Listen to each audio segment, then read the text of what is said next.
Hello and welcome back to another episode of TBD Crafts. I am Gabriel and today we are going to be working on a 1/12 scale diorama using these 3D printed parts that I printed myself from Bamboo Lab Studio. First things first, we're going to go ahead and take these brick walls and I'm going to base coat them very lightly with this apple barrel matte pewter gray from my local Walmart. Just to note, all the paints that I will be using in this project will be apple barrel from Walmart. It doesn't have to be an even or amazing coat.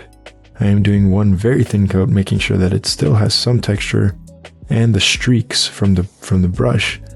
And then after that, we're going to go ahead with this elephant gray and we're going to go ahead and sponge that on sporadically just to add a little bit of texture here and there since the print itself doesn't have the texture.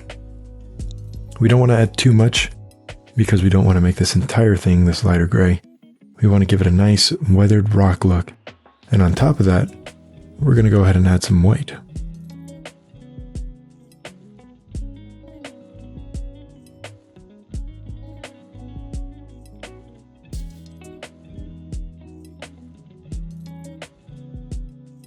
I originally attempted to dry brush it on, but scrapped that idea in favor of sponging it on, just like the elephant gray.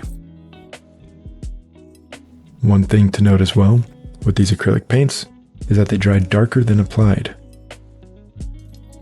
which helps with blending the colors together, making it look more mottled and weathered rather than just light gray on top of dark gray. We don't want too much color separation. We want it to kind of blend all together as it would naturally. To that end, since we don't want a boring gray cinder block wall, but rather an old red brick wall, we're going to go ahead and apply a series of washes using and starting with this barn red, followed by nutmeg brown, avoiding the bottom strip at the end there of the wall. We don't want that bit to be represented as red brick, we want that to remain cement. And to top it all off, we're going to go ahead and use a burnt umber wash to tie it all in, going over the whole wall, the whole panel there. Repeat this process for the other two panels, or however many other panels you print, if you're able to print it.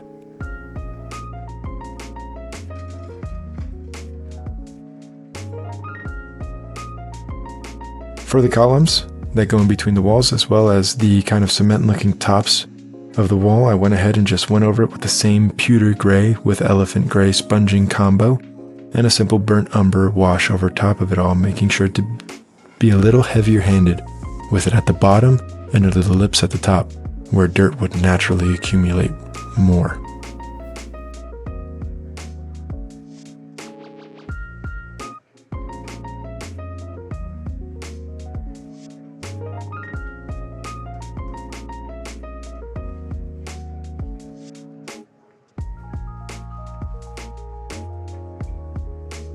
And while I was super happy with the wall on its own, I wasn't quite ready to call it just yet.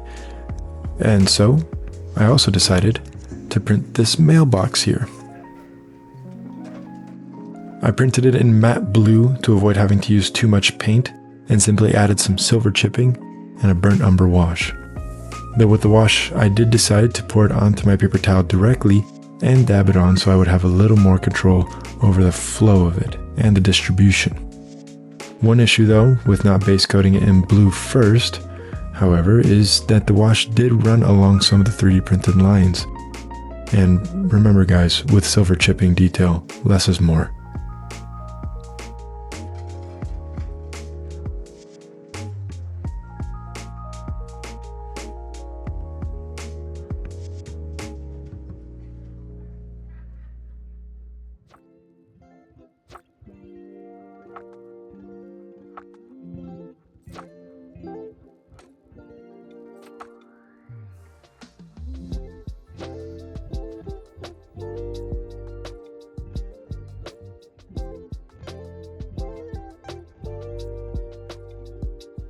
I did snap the leg of the mailbox while painting and decided that that was just free weathering and glued it back on at an angle.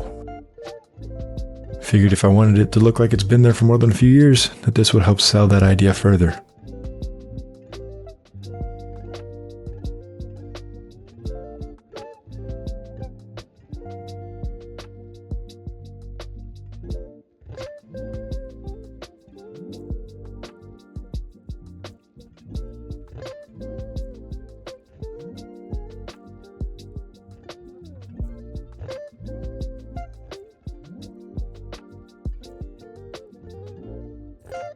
Again, I was going to call it there, but then decided that what I was really missing was a sidewalk.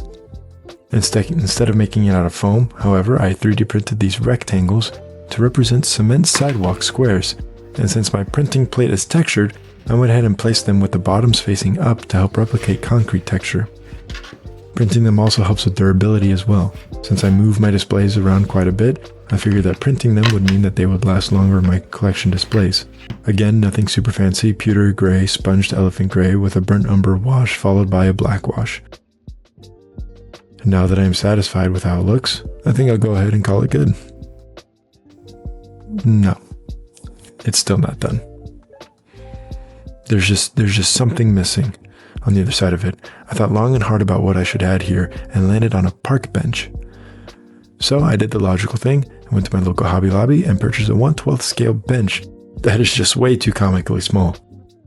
So instead, I printed a 1/10 scale bench because the 1/12 scale one I printed was still too small, and Marvel Legends runs a bit large anyway. Did I mention I'm doing this for my Marvel Legends display? With the bench, I simply added a black wash to the planks and some burnt umber to the wrought iron sections to replicate a little bit of a little rust action. I was very surprised, however, with the amount of texture that was baked into the 3D model of the wood planks. I wanted to make sure I not only showed that off, but I also wanted to tone down the color of the planks as well, which the wash helped greatly with. With the wash as well, I was a little more heavy-handed, just like I was with the columns in between the walls.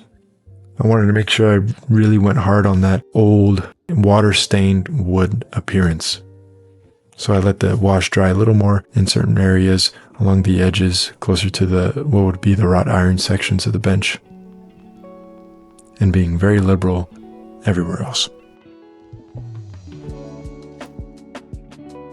Once again, it just wasn't enough for me. It needed more, so I took this sticky-backed cork, tore it up, and puzzle-pieced it back together onto some sheets of 020 polystyrene, maintaining a nice low profile, and made a strip of asphalt. At least that's what I wanted to do. I did put it on cardstock first, thinking that would be a good idea, and it wasn't, so then I ended up gluing the whole thing to the polystyrene. Still kept a nice low profile though. Oh, and I added a manhole cover as well. With the cracks in the cork, you want to make sure, or in the road, you want to make sure they're not too far apart. You don't want to have to call in a construction crew to fill in the potholes. For the painting, this was super simple. I literally just lazily mixed the pewter gray with black, ensuring an uneven distribution of the colors, and once again, sponging it on again. I know, real shocker. If you can tell, not much color variation goes on when painting an urban environment like this. That's part of the reason for the mailbox. It gives a nice pop of color. I also stippled on some unmixed grays and blacks onto the road, wet blending them into the pavement, providing a lot of nice visual interest and texture. And once it was all dry, I used some of this thin masking tape to plot the white line that usually divides cars and pedestrians.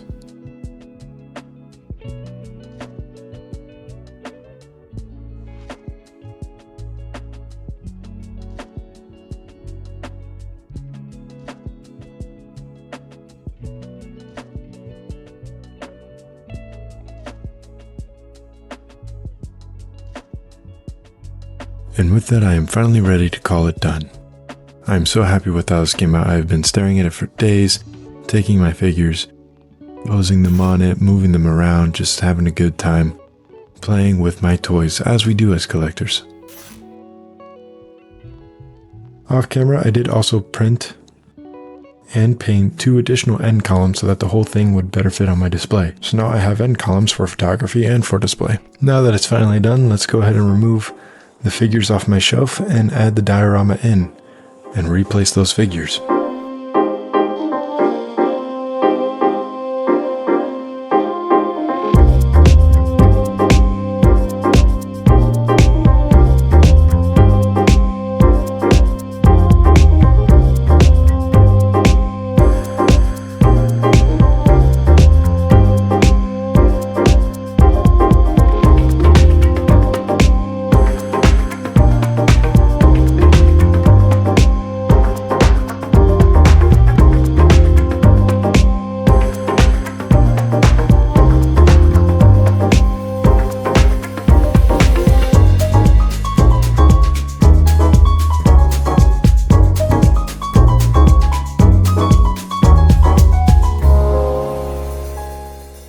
If you did enjoy the video, please make sure to hit that like and hype button down below. Leave a comment telling me what you think of the display and what you think I should do next. While you're down there, check out the links in the description. I have some neat display bases for sale on my Etsy store that I think a lot of you will enjoy. I also have links there for the files I used in this video.